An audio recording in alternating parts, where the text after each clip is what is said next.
Teachers training college के परिसर में साइबर सुरक्षा और साइबर अपराध को लेकर एक जागरूकता कार्यक्रम आयोजित हुआ था। उसी का यह है दूसरा part.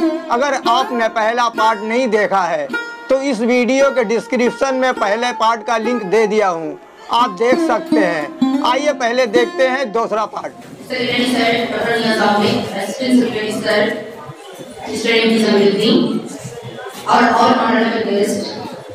My faculties and express my endearment to all the students of this institution. Today is a very special moment for us because we got special experts among us. They are already explained their real-life experiences about cybercrime, which is the most dangerous problem at present society. You know that few days ago, our institution has organized some awareness activity program at global level. Cybercrime and cybersecurity, one of them. I feel proud. উপস্থিত আছেন Barrackpore police কমিশনারের DCP সাহেব শ্রী গণেশ বিশ্বাস IPS sir, আমাদের মহাজন DCP সাহেব। এরপরে আমাদের এখানে উপস্থিত আছেন ব্যারাকপুর সাইবার সেলের ইন্সপেক্টর স্যার আছেন আইসি সাইবার শ্রী দেবাংশু পাল। এছাড়া আমাদের এখানে উপস্থিত আছেন শ্রী নীলিমা দাস ইন্সপেক্টর, আমাদের ওসি ওমেন পিএস। তো আমাদের এই প্রোগ্রামটা করার আসল যেটা উদ্দেশ্য, দেখুন আমাদের বহু স্টুডেন্ট এখানে আসে, বাইরে থেকে আসে, অনেকে এখানে থাকে আশেপাশে।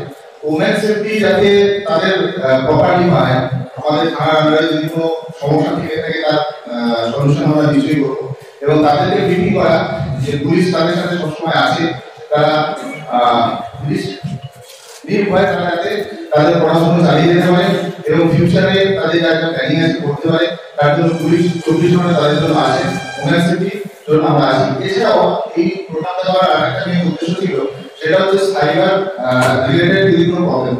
এখন যে দিনকাল এসছে তাতে দেখা যাচ্ছে যে মানুষের ফোন থেকে কোনো একটা ওটিপি শেয়ার বা কোনো রকম ফ্রডের মাধ্যমে দেখা যাচ্ছে যে প্রচুর টাকা আমাদের ব্যাংক অ্যাকাউন্ট থেকে সাধারণ মানুষের উঠে যাচ্ছে এবং সাইবার ফ্রড হয়ে যাচ্ছে এবং মানুষ দিশাহারা হয়ে যাচ্ছে কি করবো, কোথায় যাবো, কিভাবে যাবো। অনেক সময় দেখা যাচ্ছে তারা যখন এটা ঘটছে থানায় আসতে 2-3 দিন টাইম লাগে, হেজিটেট করছে, প্রথমে ব্যাংকে যাচ্ছে, আবার কেউ তাদেরকে নলেজ দিচ্ছে যে আপনি আগে অনলাইনে সাইবারে যোগাযোগ করুন। আমি সবাইকে রিকোয়েস্ট করবো, যদি কেউ এই সমস্যাগুলো ফেস করেন প্রথমেই থানায় যান। যদি আমার বাসুদেবপুর থানার আন্ডারে থেকে থাকেন তাহলে প্রথমেই থানায় যান, হেজিটেশন না করেন। যত আমরা কম সময় পাবো, যত আমরা তাড়াতাড়ি থানায় জানতে পারবো, আমরা সেই অ্যামাউন্টটা রিকভারি করার যে প্রসেস আছে, সেই প্রসেসটা আমরা এগিয়ে নিয়ে যেতে পারবো। কিন্তু যত দেরি হয়ে যাবে সেই প্রসেসটা বাস্তবায়িত করতে অনেক সময় লেগে যায় এবং তারা ওই প্রান্ত থেকে যারা এই ক্রাইমগুলো করছে তারা হাতে অনেক টাইম পেয়ে যায় সেই মানিটা অন্যরকমভাবে সরিয়ে দেওয়া। তাই সবাইকে আমি রিকোয়েস্ট করবো, প্রথমে অ্যাটেন্ডি থানায় যান, সাইবার সেল আছে আমাদের, আমরা সাইবার সেলের সাহায্য নিয়ে আমাদের এই যে রিকভারি সেটা আমরা করি। গত 6 মাসে আমরা ব্যারাকপুর পুলিশ কমিশনারের ডিসিপি সাহেব আছেন, বহু থানায় ওনার উদ্যোগে বহু অ্যামাউন্ট আমরা রিকভারি করেছি এবং আমি সবাইকে অ্যাসিওর করছি যে এটা নিয়ে কেউ হেজিটেট করবে না। কোনো আননোন নাম্বার থেকে যদি ফোন আসে কখনো ডেটা শেয়ার করবে না।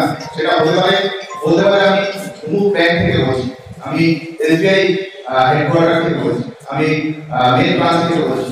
তো সেগুলো আপনি কখনোই আপনার আধার কার্ড নাম্বার এছাড়া প্রাইভেট ডেটা কখনোই শেয়ার করবেন না। এটা আমার সবার কাছে অনুরোধ। ফোনে অনেক কথা বলতে পারে, গুগলে শেয়ার করতে যাবেন।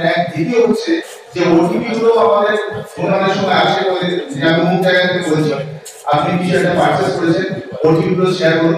দয়া করে ওটিপি হুটহাট করে শেয়ার করতে যাবেন না। এতে কি হয়, এখন যেহেতু ডিজিটাল যুগ চলছে, তাতে আমাদের ব্যাংকের সাথে আই কার্ড, আধার কার্ড এবং সমস্ত কিছু একটা লিঙ্ক আপ থেকে গেছে, যার ফলে আমাদের অজান্তে এই ডেটাগুলো অন্য প্রান্তে যারা বসে আছে যাদেরকে আমরা দেখতে পাচ্ছি না, কিন্তু এই ক্রাইমগুলো করার জন্য যারা অলরেডি প্ল্যান করে রেখেছে তাদের খুব সুবিধা হচ্ছে, ফটাফট তারা কাজ করতে পারছে।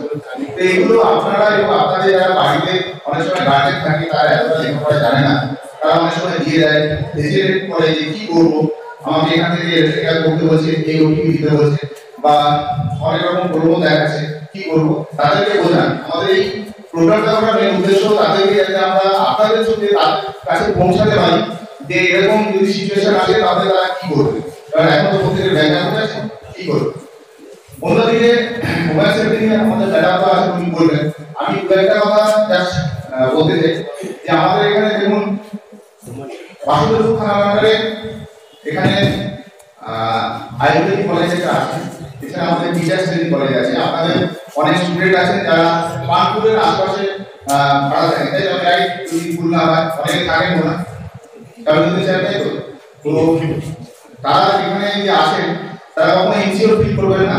যদি কোনো ঘটনা ঘটে, যদি দেখেন যে কোনো রকম ট্র্যাকে আপনাদের ফেরার চেষ্টা করছে, যদি সেফটি কোনো প্রবলেম হয়, আমরা আজকে থানার নাম্বার আপনাদের দিয়ে দেবো, আপনাদের শেয়ার করবো, আমি সেক্রেটারি সাহেবকেও শেয়ার করে দেবো আজকে। তো সেই নাম্বারগুলোতে আপনারা ইমিডিয়েট যোগাযোগ করবেন, সে রাত হোক দিন হোক। একদিন মনে রাখবেন ব্যারাকপুর পুলিশ কমিশনারেটের সমস্ত পুলিশ আপনার সাথে আছে, আপনাদের জন্য আছে। আমি আমার বক্তব্য দীর্ঘায়িত করবো না। সবাইকে অনেক ধন্যবাদ, সবাই ভালো